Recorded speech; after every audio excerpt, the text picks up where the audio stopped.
So what's up कैसे हो? स्वागत है आप लोगों का एक और brand new low effort video में। एंड भाई मैंने बोला बहुत दिन हो गए और हमने श्याम शर्मा शो चैनल को फिर से मिल के नहीं गया, तो why not.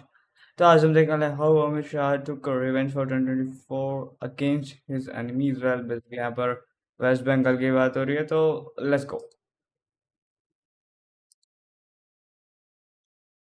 What the fuck. 2024 जून को याद कीजिए जब बीजेपी जो एक समय पे इस बार 400 पार की बातें कर रही थी वो 240 पे सिमट के रह गई थी। उस समय लग रहा था शायद बीजेपी की जो ग्रिप है पावर पे वो हमेशा के लिए खत्म होने वाली, लेकिन उस समय मोटा भाई ने कमान उठाई और कहा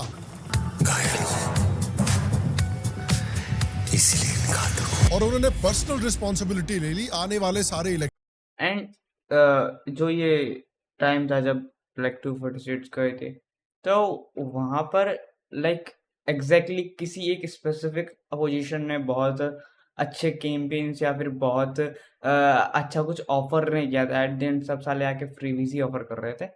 इसमें सीन ये था कि जो कुछ स्पेसिफिक लोग थे वो ये चाह रहे थे कि कुछ चेंज, पर हर कोई यानी जो बेसिकली चेंज आ रहे थे वो अ, एक पार्टी पर आकर एग्री नहीं हो रहे थे। और उसका सबसे बड़ा रीजन ये भी है कि क्योंकि बीजेपी के अलावा आप किसको ही वोट दोगे, तो एक ये वाली साइकोलॉजी हो जाती है। आगे बढ़ते हैं। की और उसके बाद द रेस्ट इज हिस्ट्री। जिस तरह हमजा अली मजारी पाकिस्तान में दुश्मनों को साफ कर रहा था, उसी तरह अमित शाह भारत में इंडिया अलायंस के मेंबर्स को साफ कर रहे थे। In Haryana, its best ever performance in decades. The BJP is moving towards its best ever performance, and the result in Mumbai for everybody to see. Tsunami NDA की बिहार में और बहुत बड़ी जीत की ओर लगातार एनडीए के उम्मीदवार अग्रसर हैं। Is 48 seats for the Bharatiya Janata Party and 22 seats for the Aam Aadmi Party. With the BJP coming back to power for the third straight term in Assam with a massive victory, a historical victory, a mandate. This is a reminder to Mamata Banerjee and the Trinamool goons that you cannot be an anti-Hindu party and hope to be in power anywhere in India. और धुरंधर और honestly देखा जाए तो even it's not about anti Hindu, मतलब आप ये समझो कि आप एक ऐसी कंट्री में रह रहे हो जहाँ पर मेजोरिटी हिंदू है बेसिकली, पर कोई आप पे ये रिलीजन थोप नहीं रहा। पर अगर आप सेक्युलर वाली सोच रखते हो तो कहीं ना कहीं इट्स ओके अगर आप सबको एक जैसा ट्रीट करते हो। एंड मैं जब कहता हूँ सेक्युलर तो मैं पर ये उन सेक्युलर्स की बात नहीं कह रहा होता हूँ जो ज़्यादा सूडो सेक्युलर पर रखे। मैं उन लाइक लिटरल उन सेक्युलर की बात कर रहा हूँ जो कहीं ना कहीं सबको एक जैसा ही देखते हैं और वो धर्म से हट कर कुछ चीज़ें करना चाहते हैं। अगर आप उन जैसे लोगों को चांस देते हो तो मेरा मानना है कि ठीक है, इट्स ओके। पर आप एक टाइम पर ये कहते हो कि मैं मुझे रिलीजन ये पॉलिटिक्स नहीं करनी, और एट द सेम टाइम आप एंटी इंडिया एजेंडा परस्यू करके चलते हो और उसी के साथ साथ बॉर्डर पार से लोगों को बना देते हो। तो मुझे लगता है कि ये एंटी इंडिया से कहीं ज़्यादा आई मीन एंटी हिंदू से कहीं ज़्यादा ये लोग कभी कभी एंटी इंडिया ही बन जाते हैं। तो एक्चुअली इसमें ये सीन हो जाता है। द रिवेंज की स्टोरी और अमित शाह की स्टोरी 2024 टू 2026 इनफैक्ट काफी सिमिलर रही। मैं आपको दिखाता हूँ किस तरह से हमजा अली मजारी की तरह ही अमित शाह ने अपनी बुक खोली, उसमें नाम लिखना शुरू किया, मेजर इकबाल, ममता, खनानी, केजरीवाल, और किस तरह से पर्सनल नानी केजरीवाल ही कुछ ज्यादा एक्यूरेट नहीं हो गया। आगे बढ़ते हैं। उन्होंने 2024 के बाद बीजेपी की शिप को करेक्ट करना शुरू किया और अपने सारे पॉलिटिकल अपोनेंट से बदला लिया।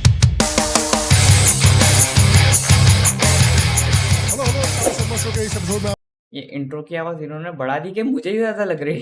आपका बहुत बहुत स्वागत है। मैं हूं सेकुलरिज्म का सीईओ श्याम शर्मा और आप सबको एक सेकुलर प्रणाम। और देखिए, आगे बढ़ने के पहले एक चीज आज बात करनी बहुत जरूरी है क्योंकि इस चीज का मैं 22 साल से इंतजार कर रहा हूं। और मैं बात कर रहा हूं ऑब्वियसली आर्सेनल ने हाल में ही, जैसे मैं ये वीडियो रिकॉर्ड कर रहा हूं, प्रीमियर लीग का टाइटल जीता है। मैं 22 साल से इस प्रीमियर लीग टाइटल का वेट कर रहा हूं। ये मेरे लिए पर्सनली बहुत खुशी की बात है। और मैं सच में नहीं देखता भाई ये फुटबॉल। अगर हमारी ऑडियंस में कुछ आर्सेनल फैंस हैं जो इस वीडियो को देख रहे हैं तो मैं आपको कहना चाहता हूं, come on you gunners and Mikel Arteta यार, you have changed my life. Thank you very much जो आपने किया है। मुझे पता नहीं था कि दोबारा आर्सेन वेंगर से मैं जिस तरह से प्यार किया करता था किसी दूसरे मैनेजर से कर सकता हूं, लेकिन मिकेल आर्टेटा यार, आपने तो मेरा वक्त बदल दिया, जज्बात बदल दिए, जिंदगी बदल दी। तो congratulations to Arsenal, let's go Gunners. और अब बैक टू द वीडियो। देखिए, वैसे देखो बुरा नहीं मानना पर यार ये स्पोर्ट आप प्रमोट तो कर दे रहे हो पर I mean kind of promotion ही हो गया है।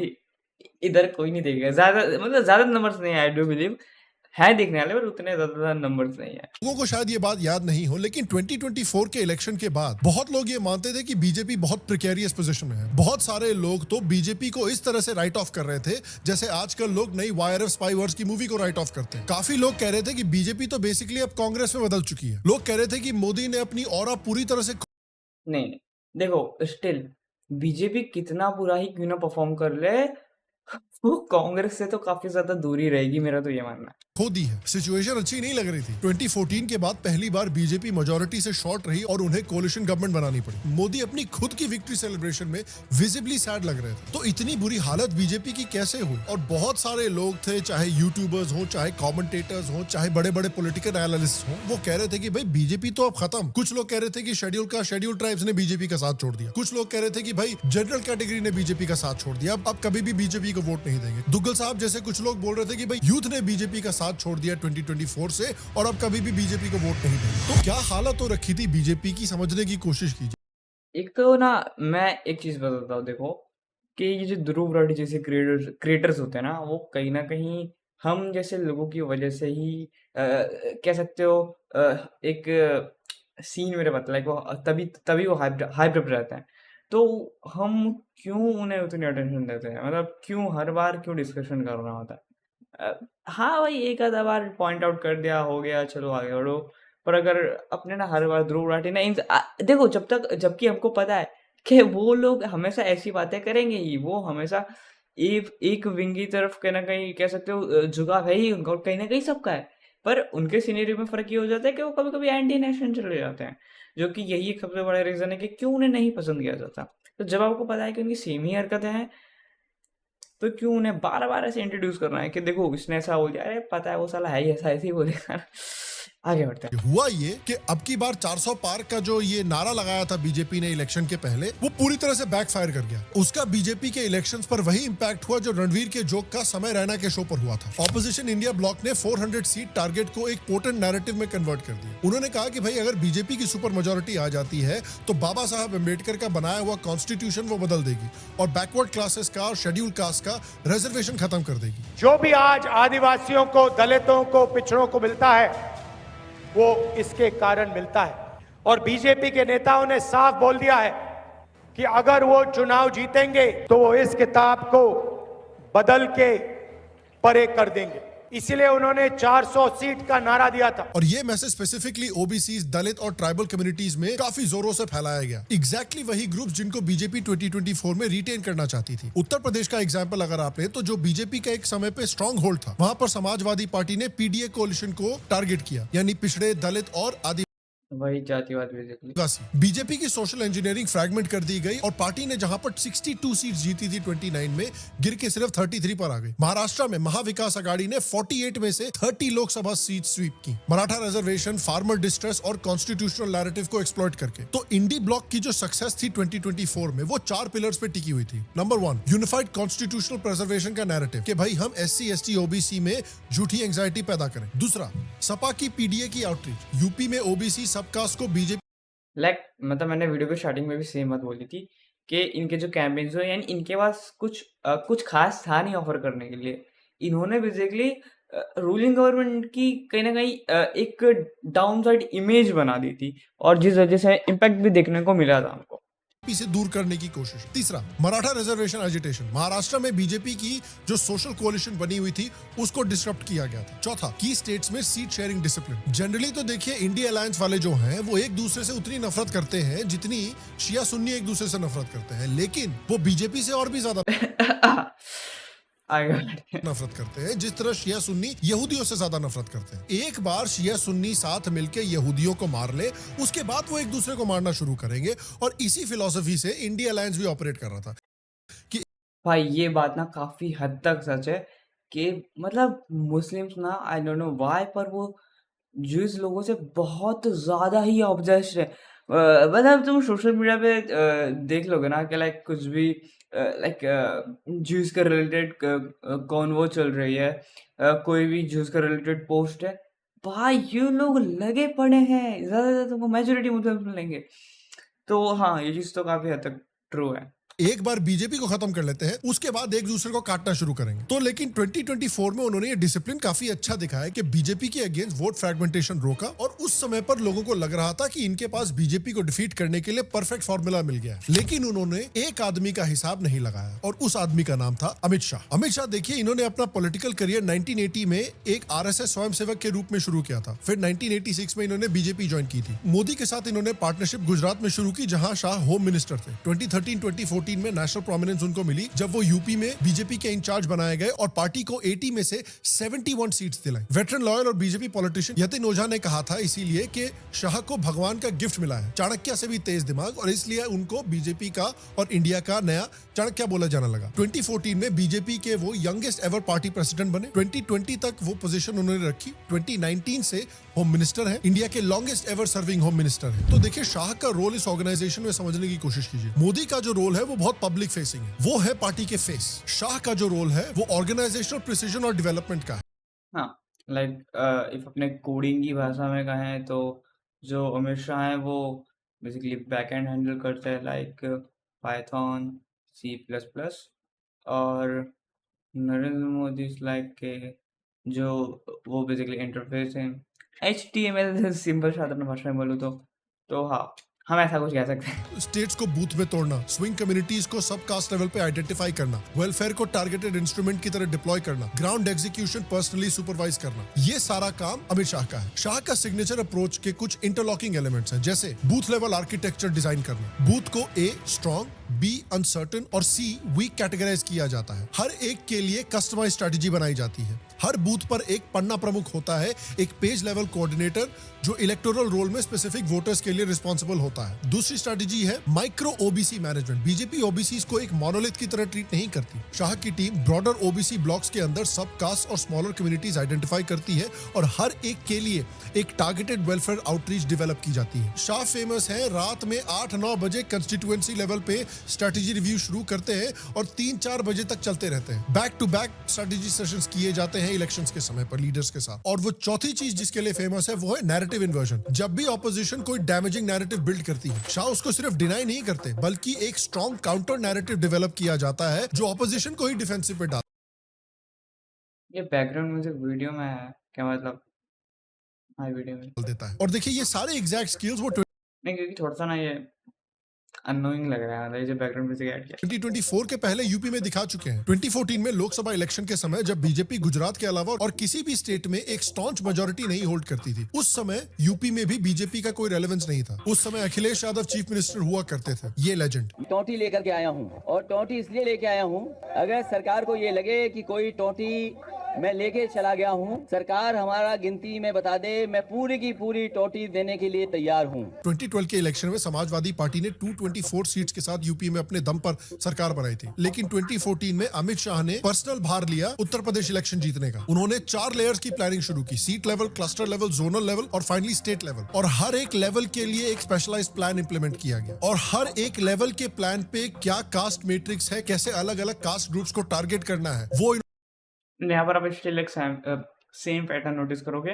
कि जो यूपी में जो समाजवादी पार्टी ने जो हाल कर रखा था, तो एक्चुअल में लोग वहाँ पर समाजवादी पार्टी से काफ़ी ज़्यादा परेशान थे। जैसे आप रिसेंट की सिचुएशन को देखोगे कि मतलब वेस्ट बंगाल के कि लोग टीएमसी से ज़्यादा परेशान थे।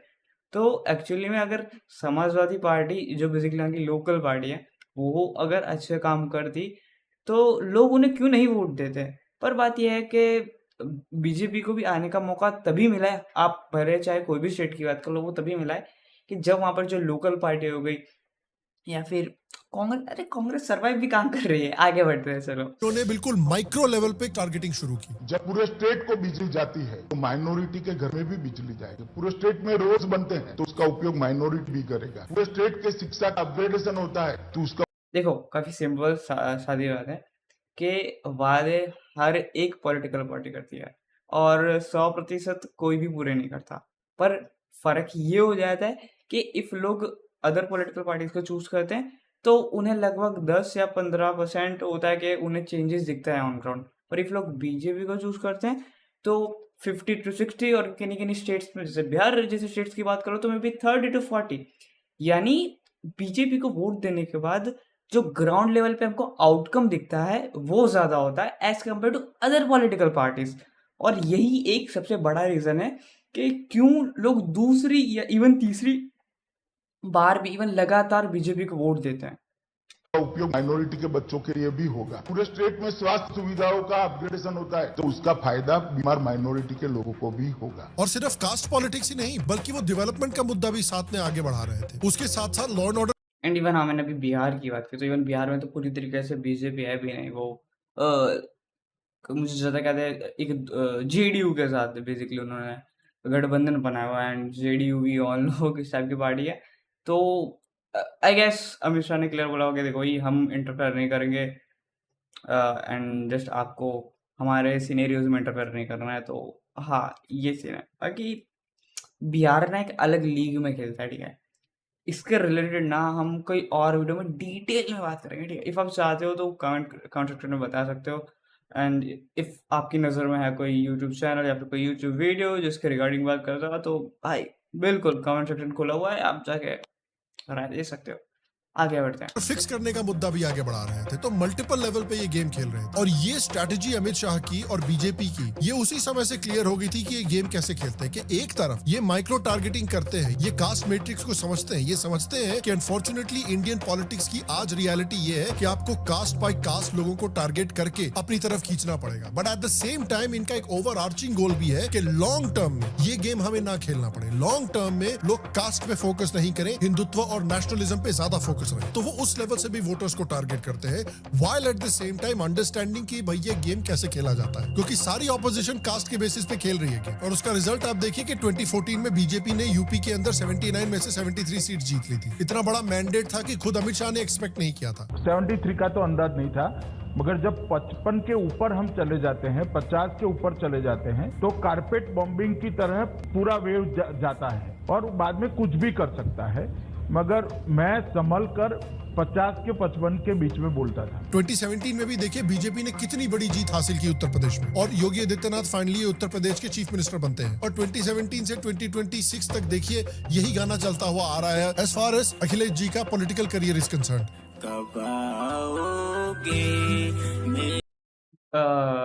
और मुझे ये चीज़ ना बहुत ज़्यादा अच्छी लगती है कि ये जो अखिलेश यादव जो ऐसे पॉलिटिकल फिगर्स है जिन्होंने कहीं ना कहीं जो जब पावर में रहे हैं उन्होंने कहीं ना कहीं नाश ही किया है, तो इनके अगेंस्ट जब मीम्स बनाए जाते हैं या फिर इनके अराउंड जब मीम्स बनाए जाते हैं इट वाज फन।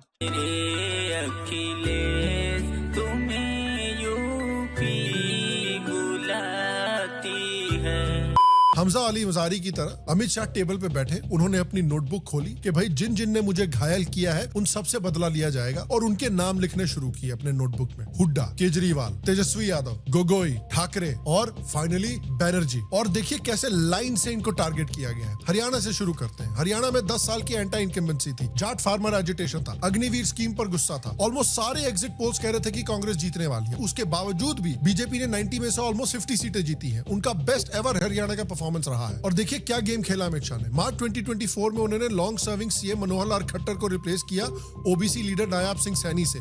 सैनी की एक क्लीन इमेज है, एक्सेसिबिलिटी है, जिसने सालों की एंटी इनकम्बेंसी को न्यूट्रलाइज कर दिया। कांग्रेस ने क्या गलती की? कांग्रेस ने ओपनली भूपिंदर सिंह हुड्डा को फ्यूचर जाट सीएम की तरफ प्रोजेक्ट किया। बीजेपी ने इसको भी वेपन बना लिया। इस अनाउंसमेंट से जो नॉन जाट कम्युनिटीज थी वो डर गई, जैसे ओबीसी थे, पंजाबीज थे, दलित थे, और ये सब डिफेंसिव वोट के रूप में बीजेपी के पीछे कंसोलिडेट हो गए। ग्राउंड लेवल पे बीजेपी ने जनवरी में ही स्टेट कैंपेन शुरू कर दिया था कांग्रेस से कई महीने पहले। डायरेक्ट बेनिफिट ट्रांसफर्स हाईलाइट किए, परिवार पहचान पत्र रिकॉर्ड्स में एरर्स करेक्ट किए, वुमेन, एससी, ट्रेडर्स, यूथ और गवर्नमेंट एम्प्लॉयज के लिए हरियाणा स्पेसिफिक वेलफेयर अनाउंसमेंट्स किए और अल्टीमेटली इसने 10 साल की डीप एंटी इनकम्बेंसी को भी ओवरकम कर लिया। और यही ब्लूप्रिंट इमीडिएटली महाराष्ट्र में ट्रांसप्लांट किया अमित शाह ने। 2024 के इलेक्शन से पहले शाह ने इंश्योर किया था कि सीट शेयरिंग का फॉर्मूला जल्दी से जल्दी फाइनल हो जाए, क्योंकि 2024 के लोकसभा इलेक्शन में इस पे काफी लड़ाई हुई थी। कौन सी सीट बीजेपी लड़ेगी, कौन सी शिवसेना लड़ेगी, कौन सी अजीत पवार फैक्शन लड़ेगी, ये बिल्कुल क्लियर करके रखा हुआ था। शाह ने पर्सनली निगोशिएशंस मॉनिटर किए। हर पोलिंग बूथ पर लगभग 10 डेडिकेटेड वर्कर्स अपॉइंट किए गए थे और उनका सिर्फ इलेक्शन वीक में एक्टिव नहीं रहना था, दशहरा से लेके पोलिंग डे तक कंटिन्यूअस वोटर कांटेक्ट मेंटेन करना था। हर जगह बीजेपी का लोकल वर्कर वोटर्स के टच में था। किस घर में फर्स्ट टाइम वोटर है, किस फैमिली को गवर्नमेंट स्कीम मिली नहीं है,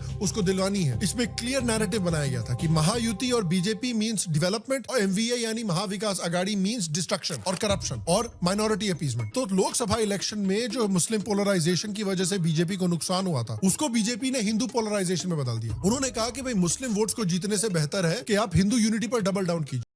ट्रू, लाइक इफ आप बीजेपी को दूसरी पॉलिटिकल पार्टी से कंपेयर करोगे तो ये चीज नोटिस करोगे कि बीजेपी कभी भी सही मायने में कभी भी उसने हिंदुस्तान का मुस्लिम टारगेट किया ही नहीं है, क्योंकि उनको ये बात पता है कि वो उनको वोट देगा ही नहीं।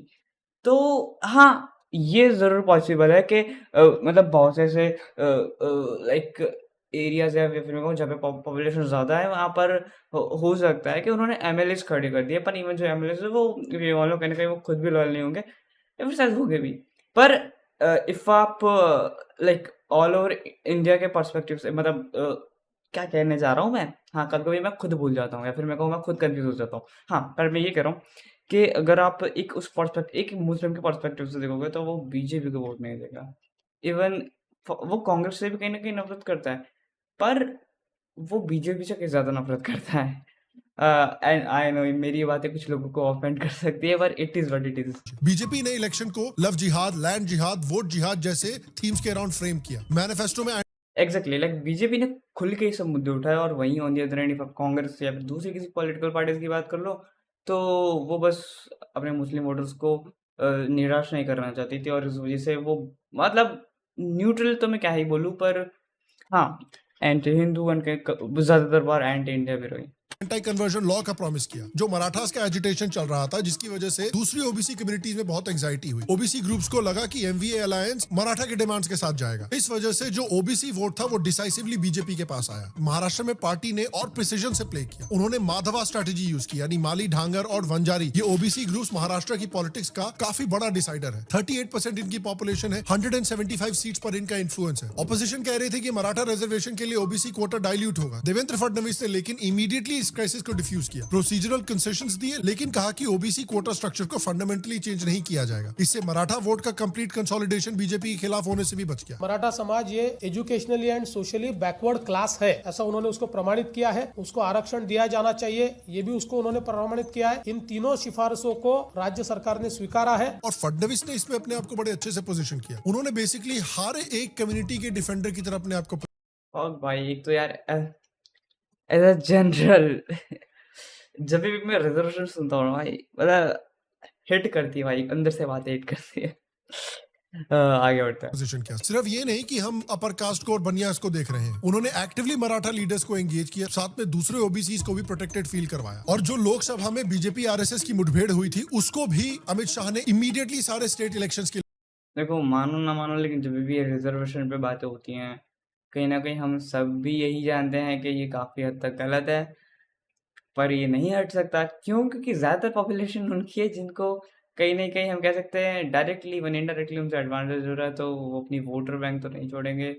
और जनरल है ही गिनती के, मतलब जनरल को ही रिजर्वेशन नहीं मिलता। हालांकि इधर हैंडीकैप्ड वाले अपने रिजर्वेशन साइड में रख के बात करें तो वो हम इतने कम पॉपुलेशन में, और फिर भी हालांकि मैं हम भी क्यों कंसिडर कर रहा हूँ, क्या मैं इधर जातिवाद कर रहा हूँ? नहीं, पर क्या मैंने सिर्फ अपना पर्सपेक्टिव रखा।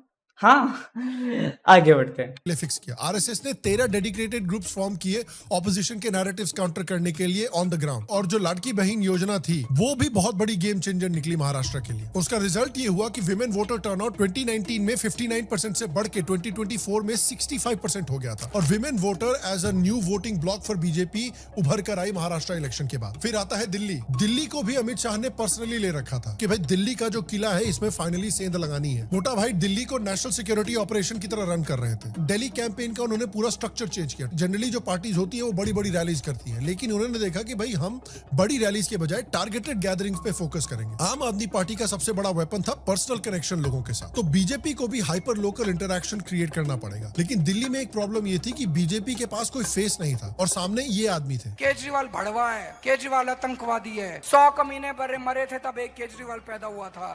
जिसने मतलब इफ अपने लाइक पिछले शायद 50 या 60 साल के पॉलिटिक्स की बात कर लें, तो मुझे लगता है कि केजरीवाल एकमात्र ऐसा पॉलिटिशियन है जिसने यार ऑन फील्ड गालियां खाई हैं। और मुझे जाते कहते इसी क्लिप भी बहुत निकल के आई थी। किसी ने इसके मुंह पे इंक मार दी, किसी ने चप्पल मार दी। मतलब बता है कि हो क्या रहा है। और उसी के साथ साथ ये बंदा खुद को ही गाली दी जाता है कभी कभी, और फिर उस पे मीम बन जाते हैं। आगे बढ़ते हैं। दिल्ली को लंदन बनाने का प्रॉमिस किया था, लेकिन उल्टा वेनिस बना दिया था। पूरे दिल्ली में हम 380 झीलें बना रहे हैं। तेरी चाल है सीधे रस्ते की ये जो तमाम यू टर्न है ना, इसको लेके भी लोग आपको पलटीवाल कहते हैं। लेकिन प्रॉब्लम ये थी कि मतलब मुंह पे मैं यही बात कह रहा हूँ, सबसे ज्यादा जो कह सकते हैं मुंह पे बेइज्जती जिस पॉलिटिशियन ने खाई है वो है अरविंद केजरीवाल। समय पे केजरीवाल काफी पॉपुलर थे, लेकिन उन्होंने अपनी ही बकवास की वजह से अपनी रेपुटेशन, ये काफी हद तक ये बात ट्रू है कि अरविंद केजरीवाल भले तुम आज इतना ही बड़ा मीम बना लो, पर एक ऐसा समय था जब काफी लोग उन्हें सीरियस लेते थे। खराब करनी शुरू कर दी थी और अमित शाह ने इसका पूरा फायदा उठाया कि उन्होंने वहाँ पे वॉशिंगटन पोस्ट में खबर छापी, can America learn from Delhi's मोहल्ला क्लिनिक्स। आम आदमी पार्टी मोहल्ला क्लिनिक का शानदार दृश्य। बीजेपी ने इस पूरे इलेक्शन को केजरीवाल के कैरेक्टर और उसकी पार्टी के कैरेक्टर पे एक रेफरेंडम बना दिया। शीश महल वाली कंट्रोवर्सी थी केजरीवाल के खिलाफ, ब्राइबरी के एलिगेशंस लगे थे, लिकर स्कैम के एलिगेशंस लगे थे। इन सब से जो क्लीन पॉलिटिक्स का ब्रांड है आम आदमी पार्टी का, वो पूरी तरह से डिस्ट्रॉय हो गया था। ऊपर से बहुत सारे गवर्नेंस फेलियर्स थे, सिविक प्रॉब्लम्स थी, रोड, सैनिटेशन, वाटर सप्लाई। इन्होंने यमुना साफ करने का प्रॉमिस किया था 2-3 साल के अंदर 10 साल के अंदर भी कुछ नहीं हो पाया। उसके ऊपर से इंडी ब्लॉक में फूट भी पड़ी हुई थी। और ये सारी डेवलपमेंट प्रॉमिसेस जो अधूरी थी, इन सबको पूरा करने का बीजेपी ने प्रॉमिस किया। हम यमुना साफ करेंगे, हम ईडब्ल्यूएस हाउसिंग बनाएंगे, जितनी गंदगी है दिल्ली में गंदगी को साफ करेंगे, पोल्यूशन को साफ करेंगे, अनऑथराइज्ड कॉलोनीज को साफ करेंगे। तो टारगेटेड जो बिल्कुल लोकल अर्बन पेन पॉइंट्स होते हैं उनको अग्रेसिवली वेपनाइज किया गया। और हालत ये हुई कि केजरीवाल, जिनको इतना अहंकार था कि ऐसी बातें बोल रहे थे, इस जन्म में तो नहीं जीत पाओगे मोदी जी, उनकी ये हालत हो गई।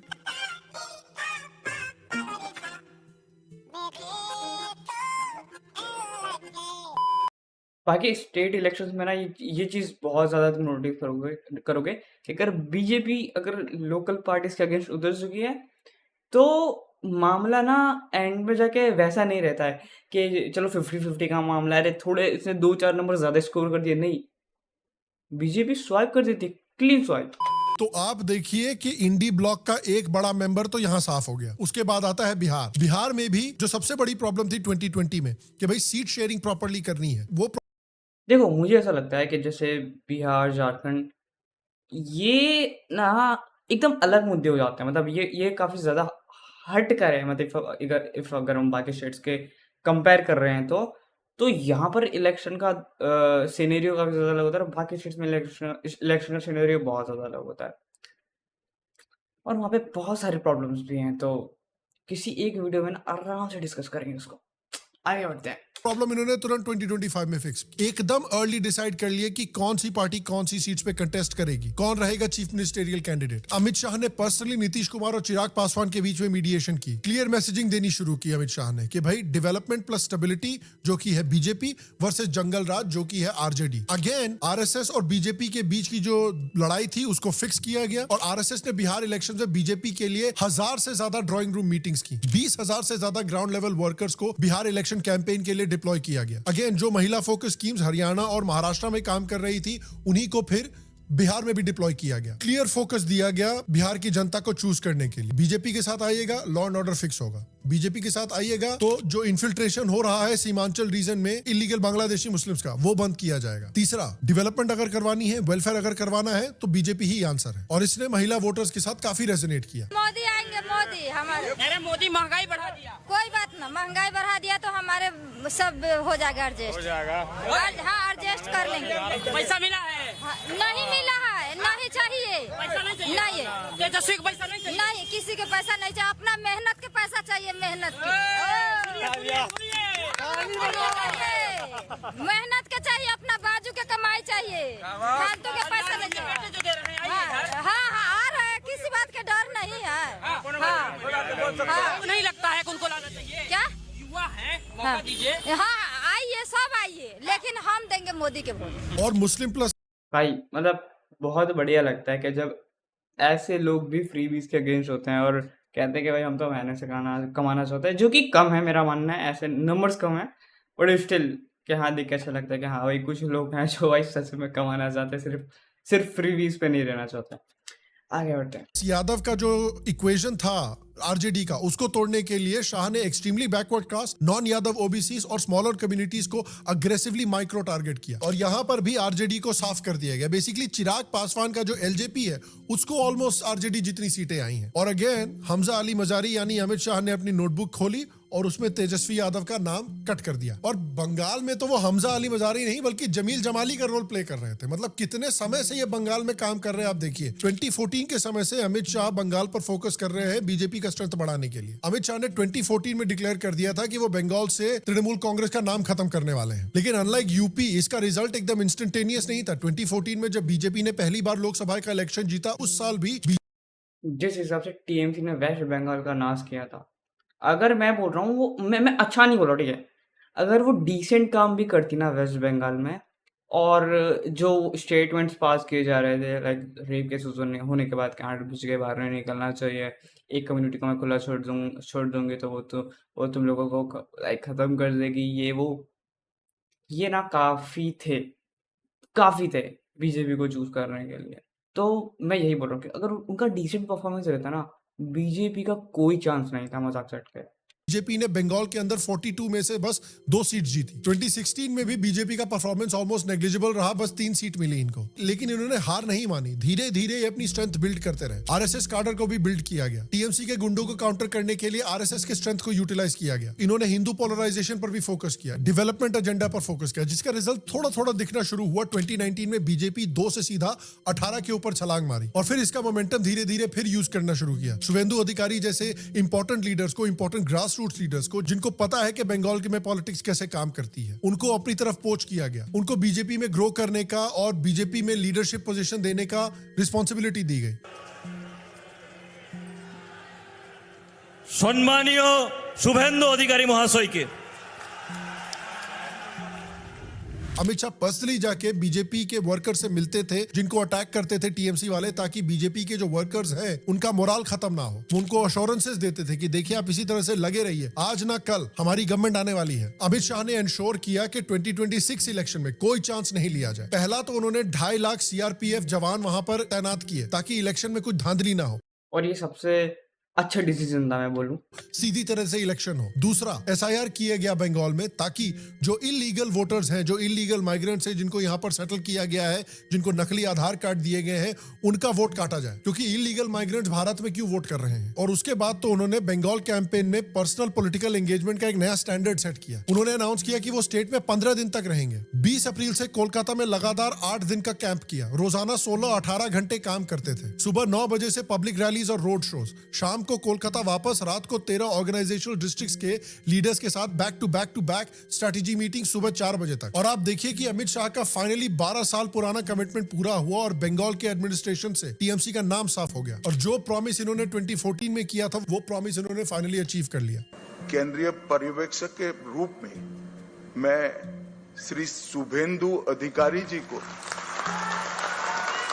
पश्चिम बंगाल विधानमंडल दल के नेता के रूप में निर्वाचित घोषित करता हूं। लैंडस्लाइड से जीती बीजेपी और ममता बनर्जी खुद भवानीपुर से शुभेंदु अधिकारी से 15,000 वोट से हारी। और देखिए यही तो ऑपोजिशन की प्रॉब्लम है, यही ऑपोजिशन और बहुत सारे कमेंटेटर्स बीजेपी के बारे में, खासकर अमित शाह के बारे में नहीं समझते। वो इन लोगों को अंडर एस्टिमेट करते हैं और वो इसलिए होता है, इनको अंडर एस्टिमेट इसलिए किया जाता है क्योंकि लोग नहीं समझते कि एक पार्टी और एक इंसान जिसके पास एक क्लियर आइडियोलॉजी हो, चाहे आप उस आइडियोलॉजी से एग्री करें या ना करें, वो एक बहुत डेंजरस फोर्स होती है। बीजेपी की टॉप लीडरशिप हमेशा कहती है कि हम अगले 5 साल के लिए नहीं सोचते, हम हिंदुत्ववादी हैं, हम अगले 1000 साल के लिए प्लान करते हैं। बीजेपी आप समझिए एक सीज वॉरफेयर मशीन है। बीजेपी वॉर ऑफ अट्रिशन के एक्सपर्ट्स हैं। वो सालों तक आपके किले के बाहर बैठे रहेंगे जब तक आप भूख से तड़प नहीं जाते और आपको बाहर आके लड़ना पड़ेगा या फिर सरेंडर करना पड़ेगा। इन्होंने महाराष्ट्र, असम, वेस्ट बंगाल सारे स्टेट्स में यही किया है, एक वॉर ऑफ अट्रिशन लड़ी है विद अ वंडरफुल स्ट्रेटजी और उनको फाइनली सक्सेस मिली है। And I will not be shocked कि आने वाले समय में ये केरला में गवर्नमेंट बना ले, पंजाब में गवर्नमेंट बना ले,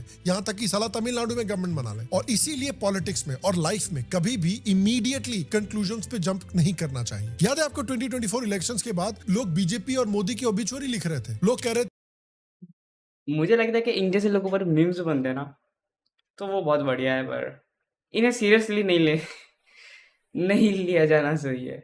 कि भाई इंडियन पब्लिक बीजेपी से फेड अप हो चुकी है। यूथ ने बीजेपी को छोड़ दिया, SC ST ने बीजेपी को छोड़ दिया, जनरल कैटेगरी ने बीजेपी को छोड़ दिया, मोदी का ऑरा खत्म हो गया है। और फिर क्या हुआ 2024 के बाद से वेस्ट बंगाल इलेक्शन तक SC ST हो, जनरल कैटेगरी हो, यंग वोटर हो, सबने ओवरवेलमिंगली बीजेपी को वोट किया है। ये लोग जो है ना, हमारे कुछ कंटेंट क्रिएटर्स, हमारे कुछ पॉलिटिकल एक्सपर्ट्स, ये एक्सपर्ट उसी तरह है जैसे पाकिस्तानी इकोनॉमिक एक्सपर्ट्स हैं। देखिए रोना क्लिक्स के लिए और पैसे के लिए काफी आसान है, लेकिन जो अमित शाह ने अचीव किया है उसको अचीव करने के लिए एक्चुअल जिगर लगता है। और इसीलिए धुरंधर द रिवेंज की स्टोरी और अमित शाह की 2024 टू 2026 की स्टोरी बहुत सिमिलर है। बाकी मैं आपसे पूछना चाहता हूं, आपके हिसाब से अमित शाह का सबसे इंप्रेसिव परफॉर्मेंस 2024 टू 2026 में कौन सा रहा है? एज इन बी दिल्ली, महाराष्ट्र, बिहार या वेस्ट बंगाल? और आपको फॉर श्योर भाई वेस्ट बंगाल, क्योंकि वेस्ट बंगाल जितना कॉम्प्लिकेटेड था वो बाकी के स्टेट्स में था। क्या लगता है अगला ऐसा कौन सा स्टेट है जिसमें अमित शाह पूरी जी जान लगा देंगे जीतने के?